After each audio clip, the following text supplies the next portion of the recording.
I'm Bill Balderaz, the president of Futurety.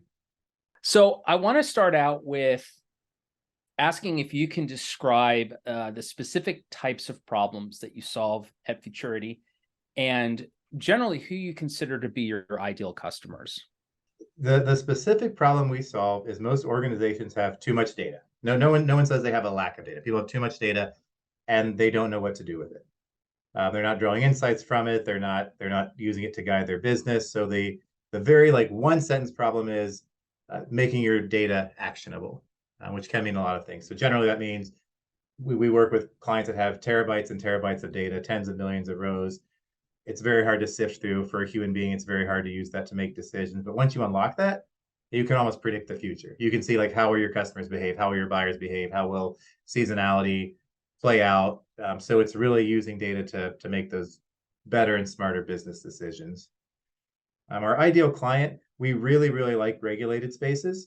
So we have clients across a variety of industries, but healthcare, hospitals, medical devices, pharma, government, finance, higher ed, anything where there's a lot of regulations, in part because those organizations, they really pay a lot of attention to data. You have Sarbanes-Oxley, you have HIPAA. So having this differentiator of we're the team that can touch and work with highly sensitive data and keep it safe makes our clients feel really well. Now we have clients in food services and home services and other areas, but an ideal client is someone in a highly regulated industry.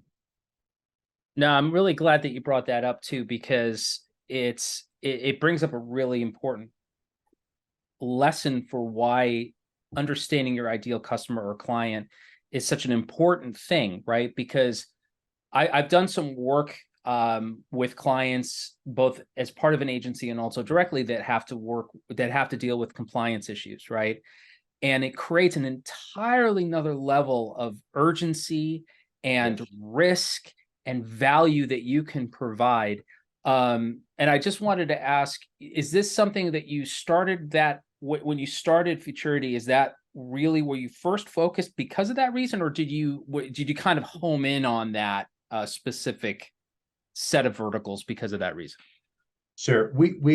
So I came from my previous company was a healthcare specific consulting firm. So a lot of my contacts were there anyway, but the original vision of Futurity was not that specific. It was really anyone who's got a lot of data wants to make sense of it. We will work with you and help you solve that problem.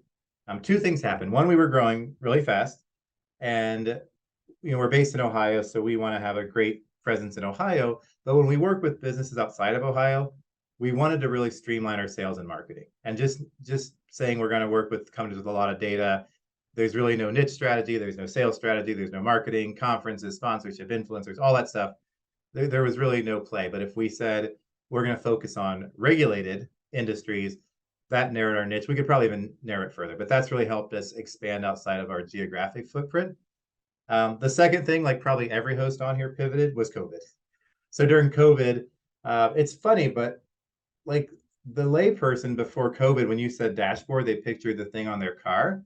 But here in Ohio, and I think in most states, the governor would get on TV at 2 o'clock and he would talk about here's the dashboard of COVID cases. And suddenly people like, oh, that's the dashboard became like a way of visualizing complex data sets. And so during COVID, what happened was we started working with a lot of public health institutions. We started working with more and more hospitals, anyone involved in the battle against COVID. And this was when everyone was sent home, everyone was working remotely. And what we found is this data was very sensitive. And so even though our clients had their teams at home, they would say, we really can't have this data accessible from someone's kitchen table. So we put in a lot of safety protocols. We put in separate rooms. We put in cleansing, that kind of thing, where we were coming into the office a little earlier than most people were going back, so we could work with that data in a secure environment. And then from there, we built the reputation as the company that's really good with working with secure data, and referrals and things. And 3 years later, it's become where we do our best work.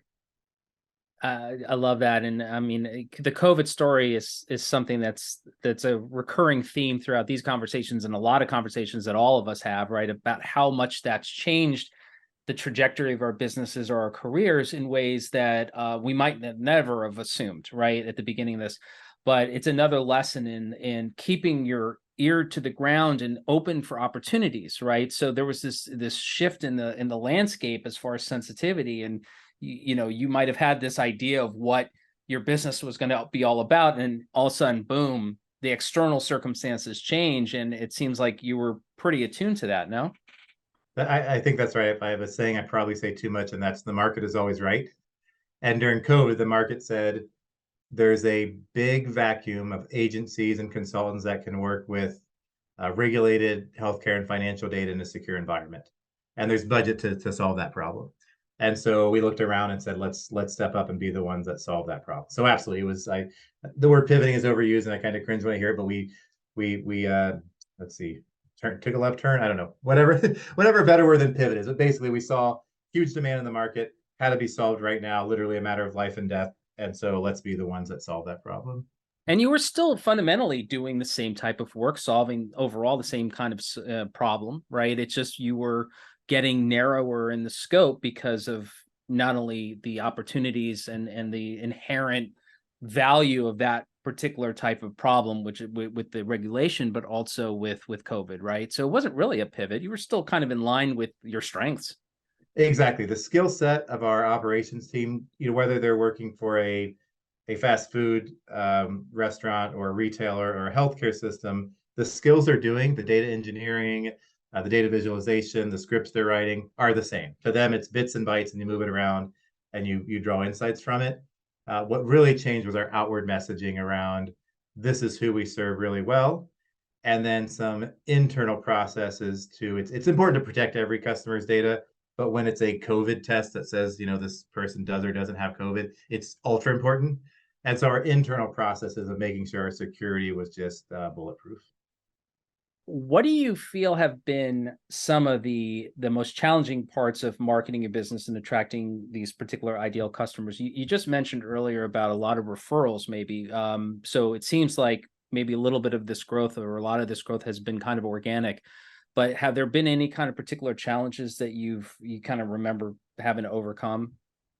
Sure. In terms of acquiring new business, you hit the nail on the head. We started with I was able to take a lot of my previous clients and customers from past ventures. So we had a built-in client set right when we launched. So luxury, a lot of startups, or none of us have on our first startup. But by the time you've done this 3 or 4 times, you can kind of get those folks to come with you. Same with our first employees, were people I knew and had worked with before. Um, but once you work that network, you kind of work the next level network, these concentric circles, friends of friends and referrals. But eventually you get to the point where you've got to scale beyond that. And I would say, there were probably about 3 years that we hovered, our revenue was growing, but it wasn't, we grew like this the first few years, typical trajectory, right? 3 or 4 years, you're doubling revenue. It's great. You hit that, 4 or 5 year mark, 4, 5, 6, and you get a little stagnant, and it's really hard. The growth comes much slower. And so for us, it was, how do we reach beyond our existing network? How do we scale our growth and attract new clients at the same time, retain our existing ones, and get us back on that, hockey stick growth trajectory?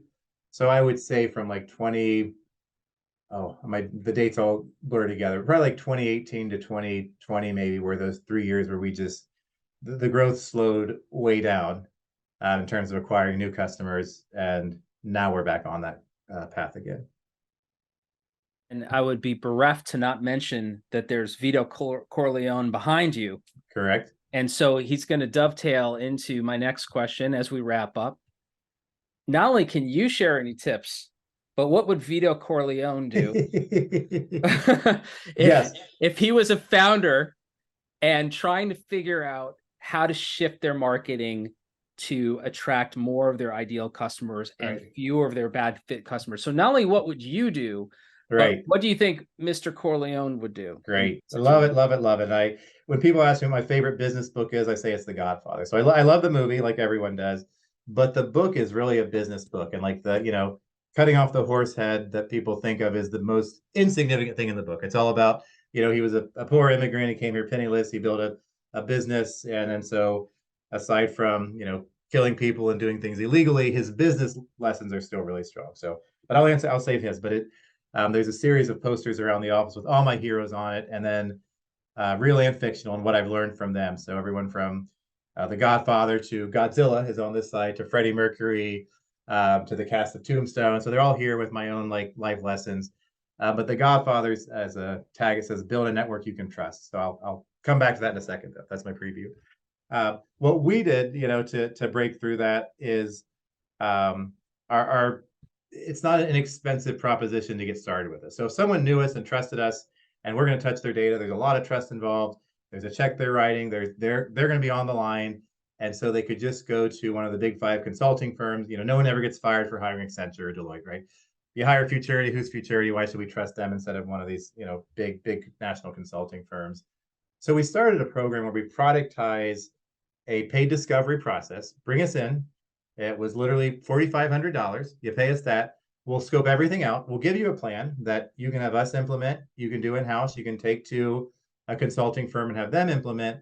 But it's a way to try before you buy. You're approved to work with us. We're on your vendor list, but it's very, very low risk for you.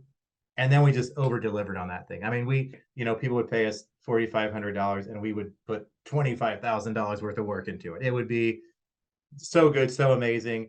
And then that would turn into the bigger engagement. So when we'd go in and we'd pitch a brand new client on this giant data strategy, they'd say, who are these 20 people from Columbus, Ohio with, Godfather posters in the background?